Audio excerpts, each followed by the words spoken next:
Yeah, so did you hear what that gas did? Yeah, he made this mess over here. Yeah. What do you think? Hey, don't push me. Don't push. How rude. Hi and welcome back to my Tekkit world, and I've been busy since last time. As you can see, Nether portal is gone. I think I showed that beginning to get destroyed at the end of the last video, and as well as that, yeah, I've now got this climbing frame up here, and the reason for this is to allow getting up to work on the frame which is going to be connected to the frame motors to move all of this platform around. One good thing I realised after recording the last video was that I did think it was going to be over 1,000 blocks to move because I was multiplying the height by 3. However, I now think it's only part of it that's going to need to be 3 high. Most of it is going to be the frame, the soil, and that's it. It's only going to be the parts at the end that are also going to have to move the water source blocks backwards and forwards. So I've opened out an extra bit up here. I realised I want to extend this out another 5 blocks this way, so I need this area over there done as well. And on the outside I've tried a little bit of shaping around the landscape to try to make it look a little bit more natural. So it's still too square over there, that bit needs shaping in still, but this bit over here now sort of blends down from there to an edge that looks a little bit better, I think. Let's have a look at it from up here. There we go. So yeah, still got the whites in the corners so that from down below I can tell which squares are the ones that match to the corners. So the 5 extra over there will take it back to about there, I think it is, which should look good enough for this bit of terraforming to give it a little bit more of a shape to it. And the bit over there I want to extend out as well. And what I might do is put some soil stroke grass cover blocks over the top to keep to the extra levels that I've got, and to be able to sort of terraform it into the landscape better. I've also sort of added a little bits around the edges here to sort of shape it out a bit better. And let's go back in this way. This is the sort of back door entrance into the factory. So yeah, so that's mostly it for what's changed in the factory. Just pointlessly changed these to covers with a hole in just because I thought it looked funny with the water still able to stay in it. And the other place where I've been very busy is in the Nether. Now I'm going to take a risk here and not de-equip everything into the chest while I go through into the Nether, just to show you this.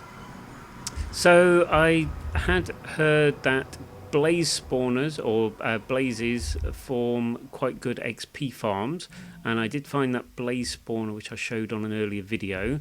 So I've been working on turning it into an XP farm, which has been keeping me rather busy because doing everything in survival mode whilst coping with even just these guys turning up and just getting in the way while you're trying to build is a pain, let alone the gas coming along potentially blowing everything up.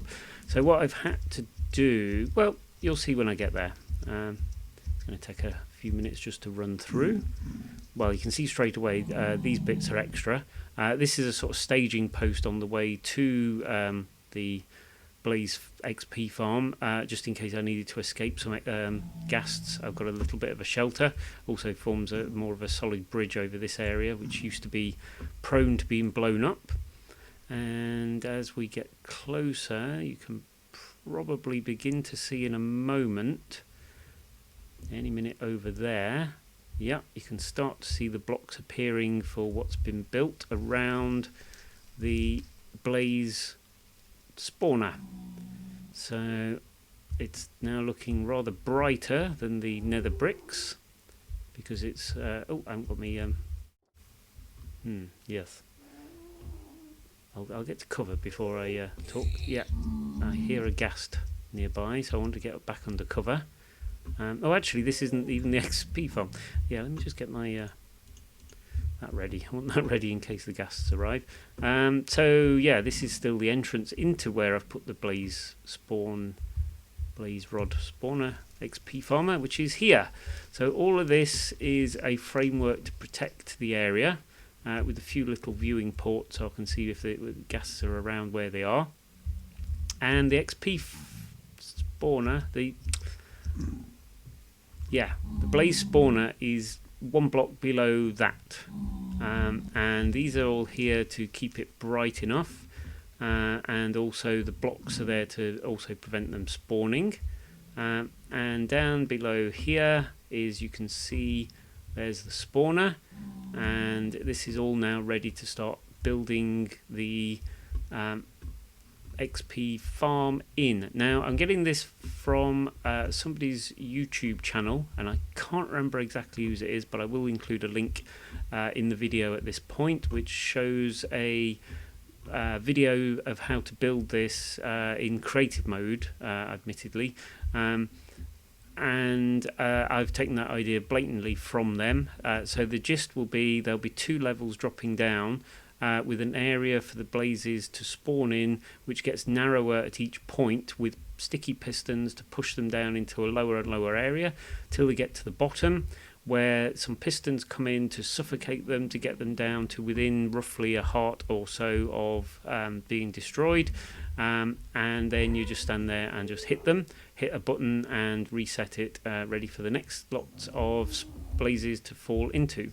Now, how effective this is going to be compared to being able to be away from the keyboard with the zombie spawner, I'm not sure, but it's getting there, and this has been a pain to do. Oh, these are all half slabs, by the way. The zombie pigmen that kept spawning in here just kept getting in the way when you're trying to do anything.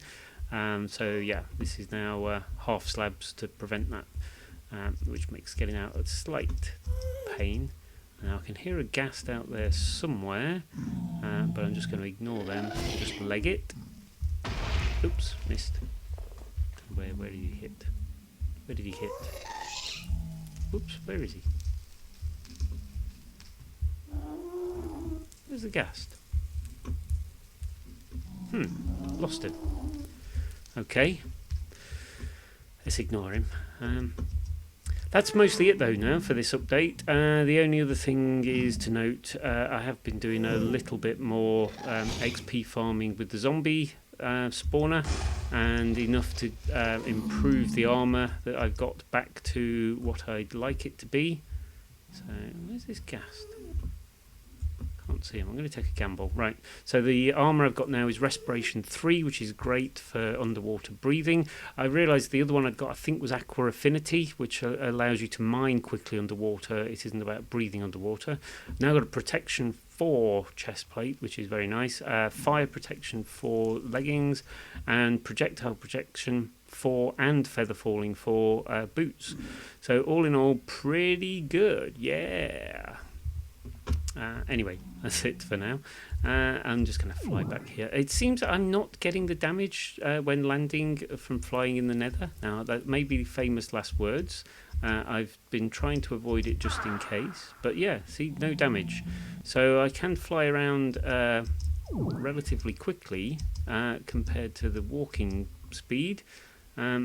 But it is a bit of a gamble, because there is still that risk that one of these days I am going to get caught out and it is going to suddenly decide to just kill me randomly, even with a soft landing. So I'm trying to avoid flying too much still, even though it seems to be okay. Get out of my tunnel. Don't want you getting in the way through there. So fly down here. Whoa, trippy. There we go, and in back through there, back to the factory. Just as a little side bonus, whenever you come back to the factory from there, it takes a bit to build the chunk, so you get a quick preview of what the sky situation is outside. Yeah, so that's it. I've got in mind the next few things to build for the factory. I want to get something building carbon plates and something building both electronic circuits and advanced electronic circuits, and to head towards that, I've already sort of been populating it with copper cables. So I've been running this part of the factory a little bit, chucking EMC into there to process that through. I've also run this bit quite a few times because I needed a lot more sticks for all the scaffold and things. And I've also, I didn't mention, I've put all the cover blocks on the frame at the top there to sort of start to make it looking a little bit more like it's built in. And I also just changed the that bit there, took out the crenellations that were up there with the torches and things on, and just put in some cover blocks with holes in instead. And I think that's mostly it.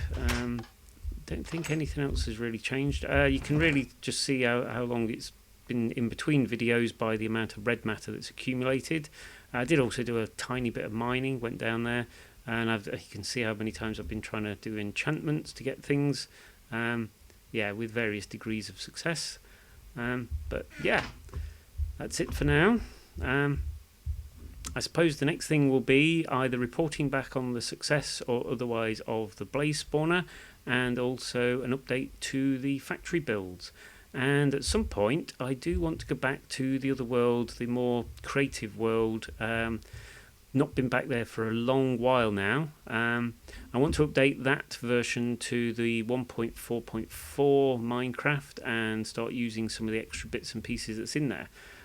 So maybe that'll be the next video, who knows. But that's it for now. Cheers!